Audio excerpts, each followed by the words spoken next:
டிஎன்பிஎஸ்சியில் group 2 group 4 சிலபஸ்லேருந்து Thirukkural series பார்த்துட்டு இருந்தோம்.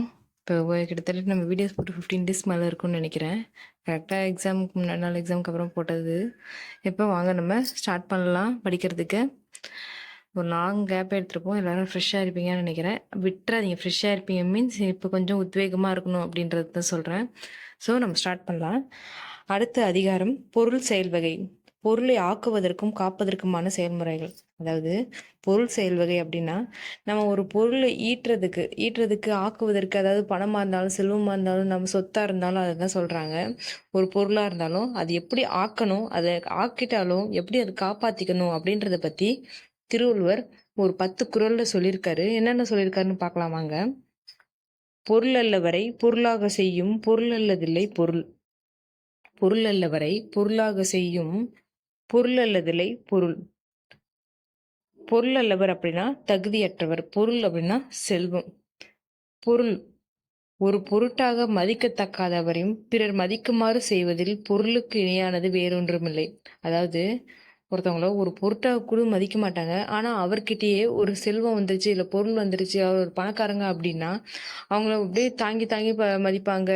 அவங்க கிட்ட நிறைய பேர் வேலை செய்வாங்க. இப்பயும் அப்படிலாம் மனுஷங்க இருக்காங்க. செல்வத்தை பார்த்துட்டு பணத்தை பார்த்துட்டு அவங்களுக்கு மரியாதை கொடுக்கறதா இருக்கட்டும் அப்படி சொல்கிறாங்க.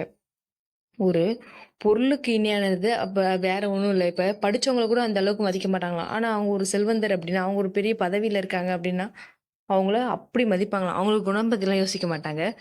பொருள் உள்ளவங்களை மதிக்கிற மாதிரி வேற யாரையுமே மதிக்க மாட்டாங்க அப்படின்னு திருவள்ளுவர் சொல்றாரு. இதுல சொல் பொருள் பின்வரும் எண்ணி அமைந்திருக்கு. அதாவது பொருள் பொருள் பொருள்னு வந்துகிட்டே இருக்கா, ஒரு 4-5 இடத்துல வந்திருக்கு பாருங்க. இதைதான் சொல் பொருள் பின்வரும் நிலையணி அப்படின்னு சொல்லுவாங்க. பொருள் அல்ல வரை பொருளாக செய்யும் பொருள் அல்லதில்லை பொருள். குறள் 2. இல்லாரை எல்லாரும் எள்ளுவர் செல்வரை எல்லாரும் செய்வர் சிறப்பு. இல்லாரை எல்லாரும் எள்ளுவர் செல்வரை எல்லாரும் செய்வர் சிறப்பு.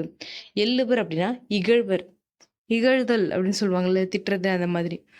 செல்வம் மற்றவரை எல்லாரும் இகழ்வர் செல்வரை எல்லாரும் சிறப்பிப்பர். அதாவது பணம் இல்லாதவங்க, செல்வம் இல்லாதவங்கள எல்லாருமே இகழ்ந்து பேசுவாங்க. இவன்ட்ட என்னடா இருக்கு, அது இவன் என்ன பண்ணிட போறான் அப்படின்ற மாதிரி. அதுவே செல்வம் இருக்கு அப்படின்னா அவங்கள ரொம்ப புகழ்ந்து பேசுறது, சிறப்பித்து பேசுறது. இப்போ ஏன் அந்த மாதிரி தான் இருந்துகிட்டு இருக்காங்க இந்த உலகத்துல. இந்த நிறைய பேர் இருக்காங்க, யாருமே குணம் அதெல்லாம் பார்க்கறது கிடையாது. செல்வம் இல்லையா அப்படியே விட்டுருவாங்க. அப்படியே செல்வம் இருக்கு, அவங்க ஒரு பணக்காரங்க அப்படின்னா அவங்க கிட்ட போய் ரொம்ப மரியாதையாகவும் இதுவும் நடந்துப்பாங்க. அதுதான் சொல்றாங்க, எல்லாரே எல்லாரும் எள்ளுவர் செல்வரை எல்லாரும் செய்வர் சிறப்பு. குறள் 3. பொருளென்னும் பொய்யா விளக்கம் இருளருக்கும் எண்ணிய தேய்த்து சென்று. பொருளென்னும் பொய்யா விளக்கம் இருளருக்கும் எண்ணிய தேய்த்து சென்று.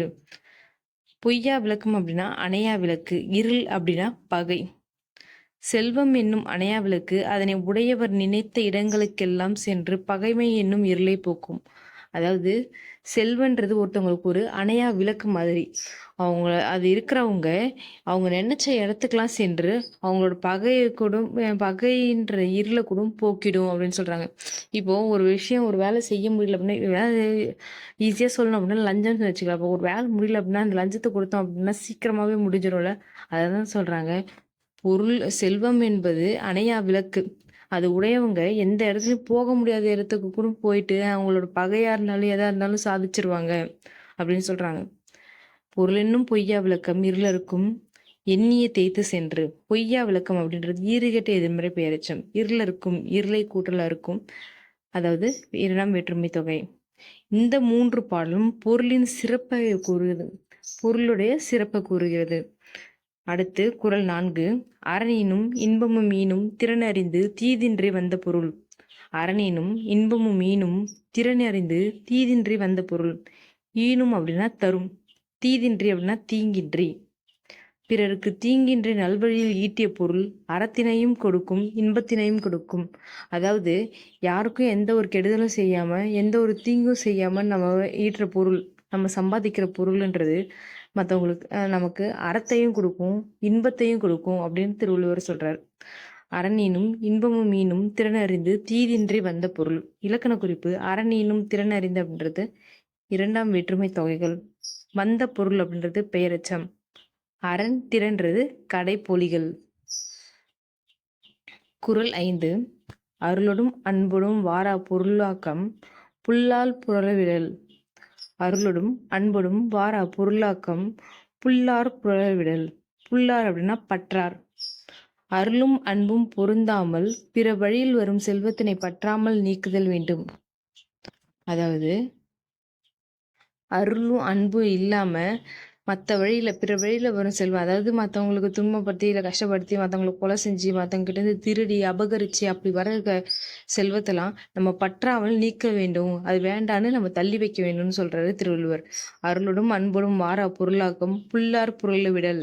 வாரா பொருளாக்கம்ன்றது ஈர்கட்ட எதிர்மறை பேரச்சம். விடல் அப்படின்றது அல் என்று அல் ஈற்று வியங்கோல் வினைமுற்று. குறள் 6. உருபொருளும் உள்கு பொருளந்தான் ஒன்னார் தெருபொருளும் வேந்தன் பொருள். உருபொருளும் உள்கு பொருளுந்தன் ஒன்னார் தெருபொருளும் வேந்தன் பொருள். உருபொருள் அப்படின்றது அரசு உரிமையால் வரும் பொருள். உள்கு பொருள் அப்படின்றது வரியாக வரும் பொருள். தெரு அப்படின்றது பகை. அரசுரிமையால் வந்த பொருளும் மக்கள் வரியாக தரும் பொருளும் பகைவரை வென்று கொண்ட திரைப்பொருளும் அரசனுக்குரிய பொருளாம். அதாவது அரசு உரிமையால் வந்த பொருள், இப்போ வரி அதெல்லாம் சொல்கிறாங்க, வரி கிஸ்தி அதெல்லாம் சொல்லுவாங்களா, அது மக்களுக்கு வரியாக வந்த பொருளும், அதான் மக்கள் வரி கட்டுறாங்களே அந்த பொருளும் பகைவரை வென்று கொன்ற பொருளும்.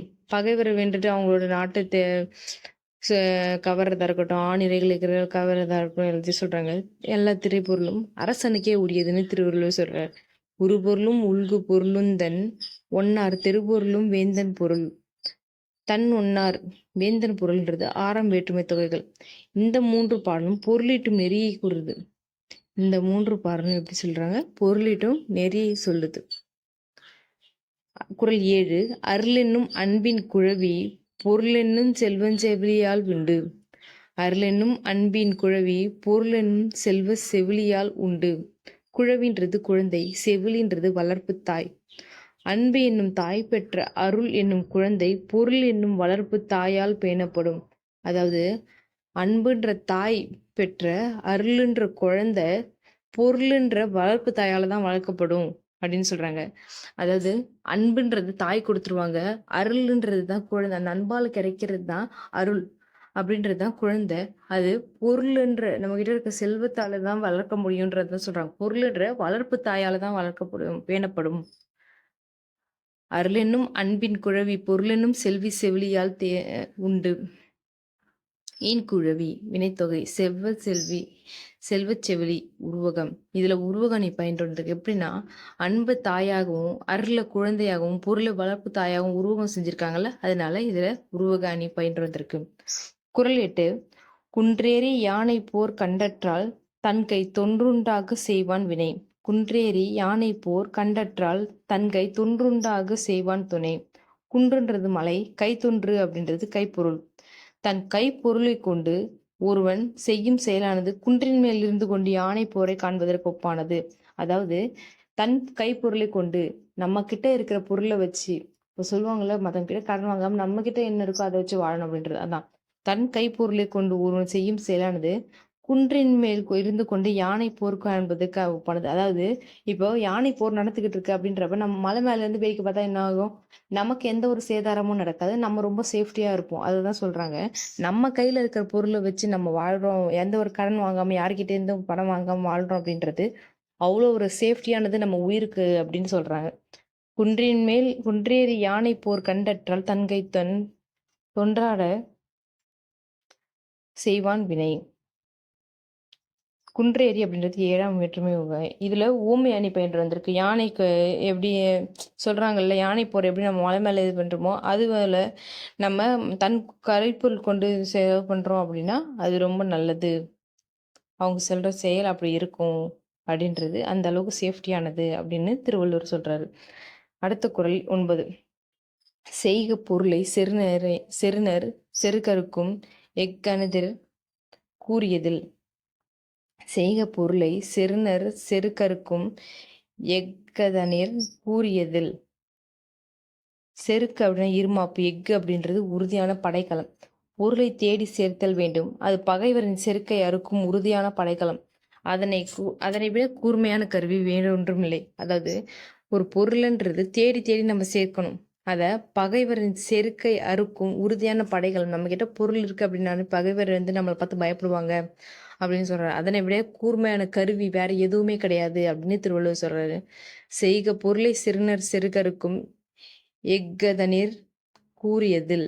செய்க அப்படின்றது வேங்கோல் வினைமுற்று, சிறுநர் செருக்கு அப்படின்றது 6ஆம் வேற்றுமை தொகை. குறள் 10. ஒன்பொருள் காழ்ப்ப இயற்றியார் கென்பொருள் ஏனை இரண்டும் ஒருங்கு. ஒன்பொருள் காழ்ப்ப இயற்றியார் கென்பொருள் ஏனை இரண்டும் ஒருங்கு. ஒன்பொருள் அப்படின்றது சிறந்த பொருள், என்பொருள் அப்படின்றது இயல்பாய் கிடைக்கும் பொருள், இரண்டும் அப்படின்றது அரணும் இன்பமும். சிறந்த பொருளை நல்வழியில் மிகுதியாக ஈட்டியவருக்கு மற்றைய அரணும் இன்பமும் ஆகிய இரண்டும் ஒரு சேர கைகூடும் எளிய பொருள்களே. சிறந்த பொருளை நல்வழியில் மிகுதியாக ஈட்டியவருக்கு மற்றைய அரணும் இன்பமும் ஆகிய இரண்டும் ஒரு சேர கைகூடும் எளிய பொருள்களே. அதாவது நல்ல வழியில், சிறந்த வழியில் நம்ம ஈட்டிய பொருள்ன்றது அரணும் இன்பம் ஆகிய இரண்டும் ஒன்று சேர்ந்து நமக்கு கை கொடுக்கும் அப்படின்றத திருவள்ளுவர் சொல்கிறாரு. இதை யாரையும் ஏமாத்தாமல் நல்ல வழியில் நல்ல அறத்தில் ஈட்டிய பொருள்ன்றது அரணும் இன்பமும் சேர்ந்து நமக்கு கை கொடுக்கும் அப்படின்னு திருவள்ளுவர் சொல்கிறாரு. ஒன்பொருள் காழ்ப்பை இயற்றியார் கென்பொருள் ஏனை இரண்டும் ஒருங்கு. ஒன்பொருள் என்பொருள்ன்றது பண்பு தொகைகள், காழ்ப்பை இயற்றியார்ன்றது பெயரெச்சம். அதாவது இப்போ லாஸ்ட்டாக சொன்ன 4 பாடலும் பொருளின் பயனை கூறுகின்றன. அதாவது பொருள் செயல் வகை பற்றி திருவள்ளுவர் சொன்ன 10 குறள் பற்றி நம்ம பார்த்துட்டோம் இது வரைக்கும். இதே மாதிரி நம்ம திருக்குறள் சீரீஸ் பார்த்துட்டு இருக்க அம்மு டிஎன்பிஎஸ்சி சேனல் சப்ஸ்கிரைப் பண்ணுங்கள். தேங்க்யூ.